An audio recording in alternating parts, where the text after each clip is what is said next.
Today, what I want to do is I want to show you how to get up on top of your financial house. I want you to get up on top of your financial house and be standing up there. It's going to take you a few years. It's not going to be quick. If you're looking for get rich quick, you're in the wrong room. And how do you get up on top of the house? In Tennessee, if we want to get up on top of the house, we use this thing called a ladder. And ladders have steps. And they have rules about the steps. If you get up the ladder and it starts moving, if you're over 16, you come back down. And you steady the ladder and you do it again. You repeat the steps. But you take the steps slow and gradual. You don't skip steps. Because otherwise you'd be hanging upside down with your leg broke. Your neighbor would be laughing at you.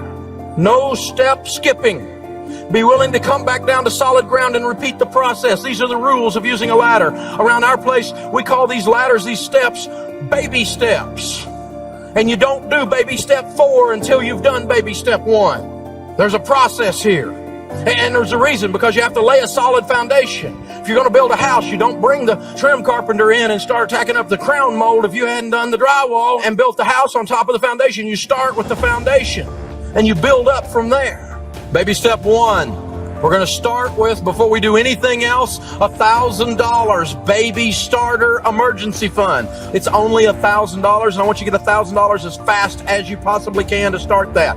So that's not your emergency fund, that's your starter emergency fund. I want you to get 10 Benjamin Franklins, baby, right quick, right now, fast. This is the easiest baby step because it's only $1,000. And it's the one you'll do the fastest in most cases. This is the hardest baby step because this is the point you decide, am I really going to change my life? Am I really going to buy into this stuff? Am I really going to do something that other people are doing? Am I really going to engage this process? Or am I going to keep doing it, slopping it up the way I've been doing it? I'm going to get serious. I'm going to get focused. This thing is going to change. Because, here's the problem. We don't like change. Human beings don't like change. We tend to do the same thing over and over and over again. Some people work in a job that they've been with 15 years and they hate every day of it, and the only reason they don't change is because they don't like change. Even if we're doing things and they're not working for us, we defend it. We protect and fight for our right to be stupid. We get stuck in our stuff, don't we? We're like a toddler sitting in a poopy diaper. Yeah, I know it smells bad, but it's warm and it's mine. We don't like change. Let me tell you, if you're going to win in this life, you have to learn to embrace change, because the only thing that never changes is we're going to change. Change is a way of life. Embrace it. And you got to embrace it with changing and doing some new stuff with your money. Start with $1,000 in the bank. You got to learn to save money, because nobody does it. Everybody talks about it. Everybody looks at it and goes, and nobody does it. We're walking around with no money, the richest country the world has ever known, and all the money leaves your house every month. You have to make this a philosophical process, a theological process, a spiritual and emotional, a relational and a mathematical process. I'm saving money. I'm sick of being broke. I've been doing budgets for 20 years. I do know about. I know it's tough. I know it's hard. So's being broke. So what we're starting here is the first step of savings. It's the emergency fund. Grandma said to save for a rainy day. 78% of Americans, according to Money Magazine, are going to have a major negative financial event in any given 10-year period of time. You better be ready. It's coming. You need to be ready. You need to save money for emergencies. You're an emergency looking for a place to happen. If you hadn't been kicked in the knee to the tune of $5,000 to $7,000 in the last 3 or 4 years, you're overdue duck. Statistically, it's coming. Get ready. You need to build your emergency fund. Dave, you need to be positive. I'm positive. It's going to rain. Get you an emergency fund. That's how this stuff works. This $1,000, you don't even have to put this in the bank. You could just do like one lady did. She went down to Walmart and bought a 8x10 picture frame and put it in there and framed it and wrote under this, in case of emergency, break glass. You don't want to keep it in the underwear drawer because the pizza man will get it. You got to keep it where you can't get to it too easy, but where you can get to it if you need it. Get that $1,000 set aside. Get that minimum baby step, that beginner starter emergency fund ready to go. Personal finance is 80% behavior. It's only 20% head knowledge. You've got to change what you're doing in order to get a different result. You can't keep doing the same thing over and over again and expect a different result. The 12-steppers call that the definition of insanity. Baby step 2, the debt snowball. Pay off all of your debt using the debt snowball except your home. We're going to list our debts smallest to largest. We're going to pay minimum payments on everything but the little one, and we're going to attack the little one with the vengeance. When the payment is gone there, we're going to take that payment and any other money we can squeeze out of our budget in our life, and we're going to attack number 2. When number 2 is gone, we're going to take the payments from 1 and 2 and everything we can squeeze out of our life, we're going to attack number 3. And every time that snowball rolls over, it picks up more snow to where by the time you get to your largest debt except your home, which is typically a student loan or a car payment, isn't it? When you get to that student loan or car payment, the average family in America is paying between $1,500 and $2,000 a month in payments not associated with their home. Non-mortgage payments. When you start paying $1,500 or $2,000 a month on a $10,000 car loan or a student loan, that sucker's gone in just a few months. You getting the idea? We pay this off smallest to largest. Well, Dave, would it not be mathematically proper to pay off the highest interest rate first? Yes, it would. If we were doing math, we wouldn't have credit card debt. This is about behavior modification. When you go on a diet, it's a good idea to lose weight the first week. That way you will keep doing it, because it's too much work to not eat and to exercise. It makes you grouchy. It does me anyway. Oh, you too. I see. Okay. So, the deal is this. I got to see some results for my pain. You with me? And when I can knock off that little one and knock off that next one and knock off that next one, I'm getting that pump up thing going. I'm going, this is doable. My belief kicks in. My faith is built. My hope grows, and I get more and more and more and more intense as I go down the thing. That intensity, that focus causes this to happen. And I noticed that intensity and that focus in the intimacy of talk radio. As people are calling in, I got to where after years of doing this, I can kind of tell if they're going to be able to do it. I can hear it in their voice. I can hear it in the cadence of their speech, in the words that they're using. I can discern what's happening. Not every time, but I started noticing that I can tell that one's going to make it and that one's not. Because they'll call up and they'll go like, Dave, I'm getting out of debt. It's not that extreme, but sometimes it is. But you get this thing coming up out of them. You can feel it. I've had it. Les Brown, the great motivator, says people change their lives when they have finally say, I've had a moment where I say, I've had it. I'm sick of this. That's when you change your life. You got to get to that point. You can wander into debt, but you can't wander out. You got to have this moment where you say, that's it. I'm tired of working my butt off and I don't have anything to show for it but an empty payment book. That's how this works. But I promise you, it works, baby.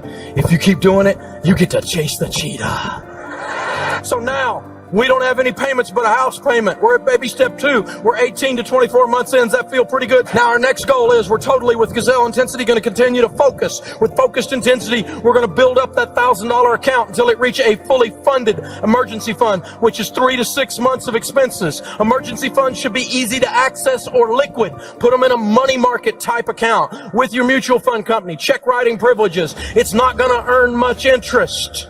And I want you to put 3 to 6 months of expenses. Some of you, that'll be $10, $15, even $20,000 just sitting there, boring, but ready for life to happen. See, here's the deal. Your emergency fund, the problem we get is we get mixed up about it. It is not an investment. Your emergency fund is insurance. Here's the difference. Investments are money that make you money. Insurance costs you money to protect your money that is making you money. You buy insurance to protect your house, to protect your health. You buy insurance to replace your life and the money you make if something happens to you, called life insurance. Insurance is an expense that protects assets. Your emergency fund is not an asset. It technically is in accounting terms, but you don't need to look at it that way. In other words, if it earns a little interest, that's just good. But it's not there to earn interest. It's there to protect your 401k. Because if you have to dip into your 401k because you didn't have an emergency fund and the government takes half of it in penalties and taxes, that's what's known as stupid. Because you didn't have an emergency fund. I never had an emergency fund any time in my life when I was a millionaire doing the real estate stuff. I didn't have any money saved. Everything went back into the deal. Everything we spent, everything we consumed. No money, no liquidity, no cash. And that's one of the reasons I went down. Because I had no wiggle room. And that's what this is. It puts a pad between you and Murphy. You know who Murphy is. If it can go wrong, it will. And let me tell you what, you don't have an emergency fund, Murphy will move in your spare bedroom and bring his 3 cousins, broke, desperate, and stupid.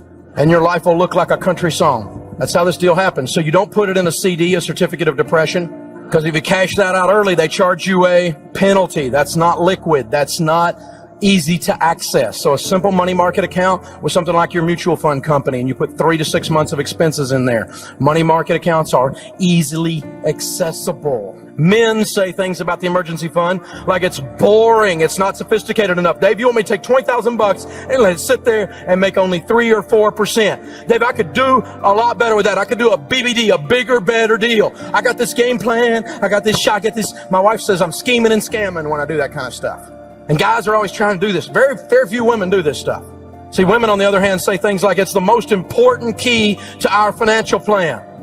Guys, if you want to make one of the best investments you'll ever make in your life, she's wired by God naturally to be smarter than you on this subject. Her nature takes her to the place to be calm and secure in this area. This emergency fund causes her to relax in a place you don't even have. When you do the investment and the work and the budgeting to participate in the process, and this emergency fund is put in place, she'll relax and she'll look at you through a different set of eyes. This is one of 2 things I'm going to tell you today, for those of you that are married or ever want to be married, that will revolutionize your marriage. Because she will feel completely different at that point. Not because she's weaker, because on money things, a lot of times ladies are actually stronger, but because on this subject, that's how she's wired. And she'll look at you in a different way when that emergency fund's in place. It's an investment in your marriage. An emergency fund turns a crisis into an inconvenience. If your transmission goes out and it's $2,700 to fix it and you have $15,000, you go, dadgum, the transmission went out. That's a pain. Transmission goes out and you are broke, you go, oh God, the world's coming to an end! It changes your whole life. The drama starts to leave your life when you have this emergency fund stuff in place. It is absolutely powerful. That is baby step 3. And now the baby steps take a different flavor. 4, 5, and 6 we're going to do at the same time. And so we're going to limit our investing here in 4 to only 15% because I want to work on the other 2 baby steps at the same time. Instead of going 22% or 28% in savings, only 15%. Invested into Roth IRAs and 401ks, this is a mathematical explosion. That stuff we talked about where there's interest on the interest on the interest. Now you got a different kind of snowball rolling. It's rolling down the hill and you're chasing it instead of it chasing you. Now you get to see wealth start to build. Your money starts to make you money. This is a plan right here. $100 a month invested from age 25 to age 65 at 12% in a decent growth stock mutual fund is $1,176,000. I just gave you a formula to be a millionaire. Straight up. 30 to 70 is the same numbers. 35 to 75 is the same numbers. $100 a month. That's pizza money in some of your houses. It's your cable bill. You know what I'm saying? You know, you consume $100 in lattes. Ooh, now he's getting personal.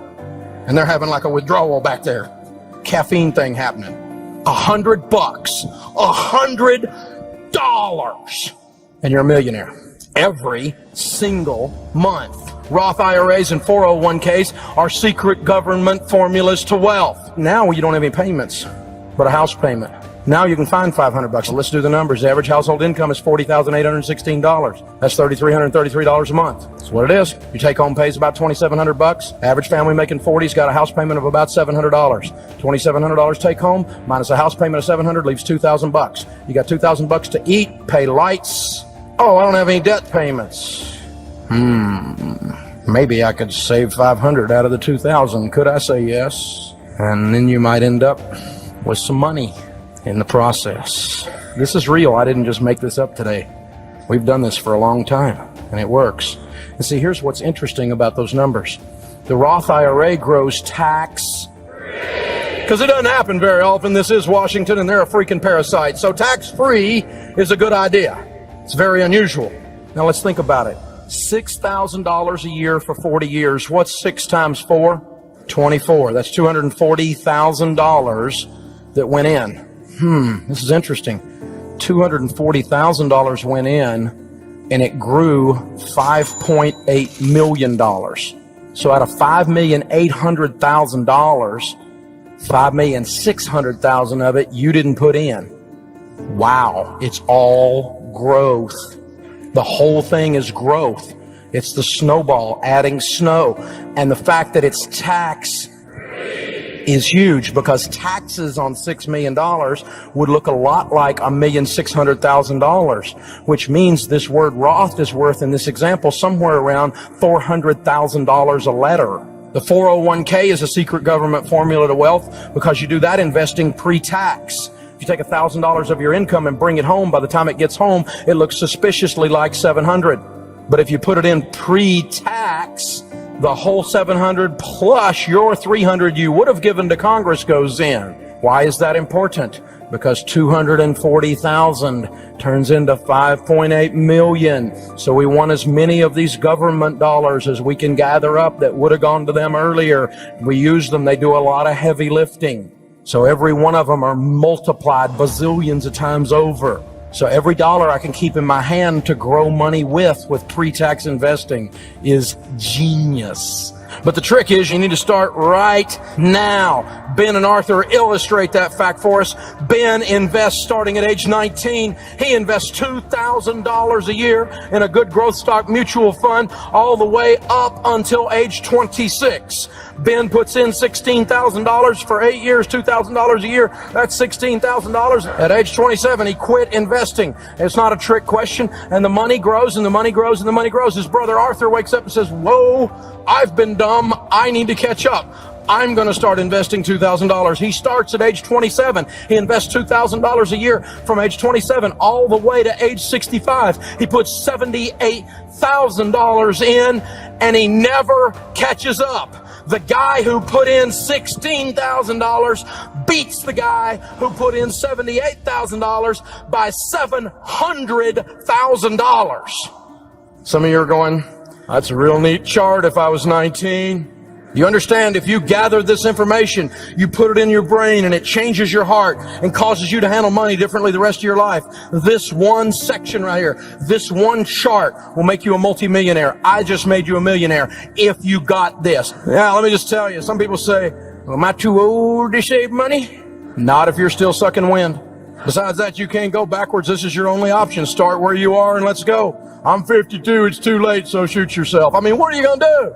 Let's go from here. Let's go from here. We got to go somewhere with this. I know people make the most money they ever made in their lives in their 50s. Lots of people never do anything until they're 60. Colonel Sanders never fried any chicken commercially until he was 67 years old. Grandma Moses never painted a painting until she was 84 years old. She did 1,500 works of art. 450 of them she did after age 100. Everything you know Winston Churchill for, he did in his 70s. Everything you know Golden Meir for, she did in her 70s. It's not over till you quit.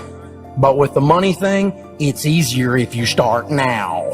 Now, we only put 15% of our income into retirement at baby step 4 because I wanted to save some money to start working on the kids' college fund. If you have kids and you want to do a kids' college fund, baby step 5 is where you do it. You don't do the kids' college fund while you're still in debt because you don't have any money. It's all going to payments. You don't use the emergency fund to send the kids to college. That's not an emergency. And by the way, when they go to college, they could learn to do something like WORK. It won't kill them.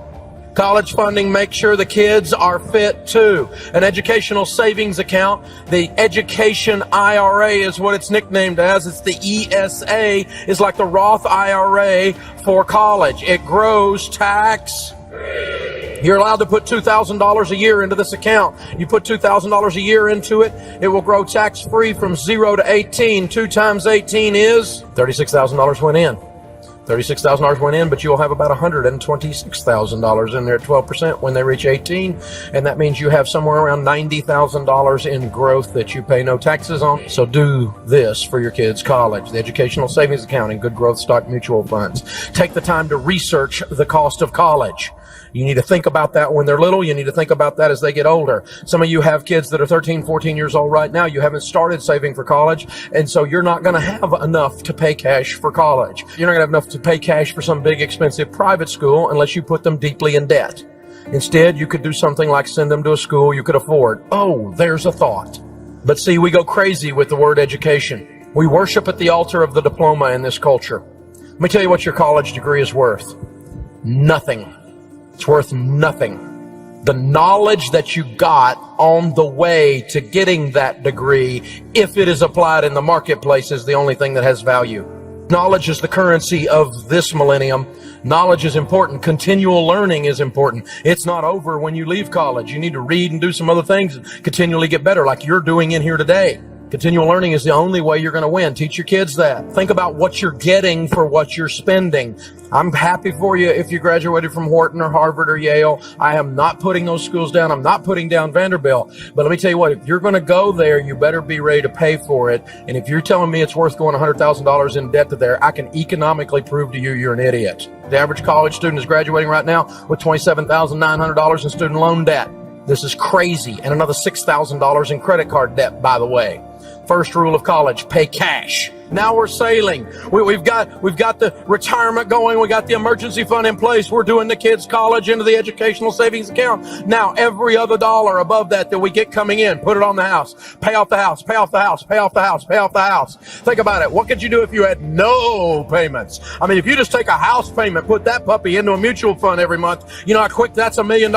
Really quick. You've been looking at these numbers all day long. You're beginning to see how this stuff works. I mean, what could you do if you had no payments? You'd have control of your most powerful wealth building tool, which is your income. That's the muscle of your ability to build things. It's that simple. Myth. It's wise to keep my home mortgage because I get the tax deduction. How many of you have ever heard the tax deduction myth? I don't want to pay off my house. I'll lose my only tax deduction. That's one of the biggest ones. And I'm amazed that CPAs are so stupid they do this. Really? I've got a degree in finance. Now take a tax deduction if you have one. For goodness sakes, don't send too much money to Washington. But staying in debt because of a tax deduction, here's how that works. Think about it for a second. If you had a $200,000 mortgage at a 5% interest, that means the interest that you paid that year would be 5% of $200,000, which is $10,000. Now, if you do that and you make $70,000 a year and you have a $10,000 tax deduction and you make 70, you don't pay taxes on 70 if you have a $10,000 tax deduction, you pay taxes on 60. If that's the case, you're in a 25% tax bracket. You saved $2,500 in taxes. A tax deduction mathematically is sending the mortgage company $10,000 to save sending a taxes of $2,500 to Washington. Here's an idea. Pay off your mortgage, give your church $10,000, and you get the exact same benefit. Myth, it's wise to borrow all I can on my home because I can invest it and make more on the investment. If I borrow money at 6.5% and I put it in a good mutual fund making 12, Dave, am I not making a 5.5% spread? The answer is no, because your little formula is naive. Out here in the real world where we all live, if you make 12, you're going to pay taxes on it, and your after-tax yield is 9.4. And out here in the real world, if you're smart, you don't compare zero-risk investments, apples to apples, with risky investments. Myth, I'll take out a 30-year mortgage and I promise to pay it like a 15. You're lying to yourself. The truth is no one does. Something will go wrong. It will rain every month. You know the interesting thing about a 15-year mortgage? They pay off in 15 years or less every time. You know how many times a 30-year mortgage pays off in 15 years or less? Unless it's refinanced, 2% of them pay off systematically in 15. Nobody does this stuff. Everybody talks about it and thinks, well, if I have a little problem, I'll have wiggle room that way. Well, your life is a little problem. That's what happens. And 15-year mortgages pay off in 15 years. So here's the deal with the house. Only buy a home after baby step 3. You're debt-free, you have the emergency fund. I recommend paying cash. What? You're crazy. It's hard. I don't borrow money. There is nothing on the planet I want bad enough to go back into debt, ever. The borrower is slave to the lender. I got that, okay? I got it all the way to the soles of my feet. I don't even want to have anything to do with the bank unless I'm buying it. That's simple. But if you're going to go get a house, never take out more than a 15-year mortgage, and never take out more than a 15-year mortgage where your payment on a fixed rate is more than a fourth of your take-home pay. You're buying too much house. And if some rip-off loan shark, subprime, greedy banker is going to stick you with a prepayment penalty, with an adjustable rate mortgage, with an interest-only mortgage, with a balloon payment, with an above market interest rate, just because if I get a house, my life will be good, back off. You're not ready to buy yet. Do not be conformed to this world, but be transformed. How are we transformed? By the renewing of our minds. Transformed. Have a total money makeover. People don't get the best use of their money and or have money problems for two basic reasons. Number one is ignorance. Don't get mad at me. I'm ignorant about some things. You don't want me doing brain surgery on you or fixing your car. In either case, there'll be parts left over. Ignorance is not lack of intelligence. Ignorance is lack of know-how. I don't know how to do those things. I'm an intelligent guy, but I don't know how to do those things. You can do that. You can hire people to do brain surgery. You can hire them to work on your car, and I highly recommend it in both cases. But don't hire them to manage your money. You need to learn how to do this stuff. You can bring CPAs in to teach you. You can bring in an investment guy in the mutual funds to help you, a real estate gal over here, a good mortgage broker over here, an insurance person to teach you. But they all need to have the heart of a teacher, because all you're looking for is counsel. You're not looking for a babysitter. You're not looking for a daddy or a mommy, because it's your job to manage your life. In the multitude of counselors, there's safety. You gather the information, but you make your decisions. Don't let someone else do that for you. Now we got the house paid off. Now the kids' college is underway. Now retirement's underway. See, when you get all that done, baby step 7, there's nothing left to do except build lots of wealth and give it away.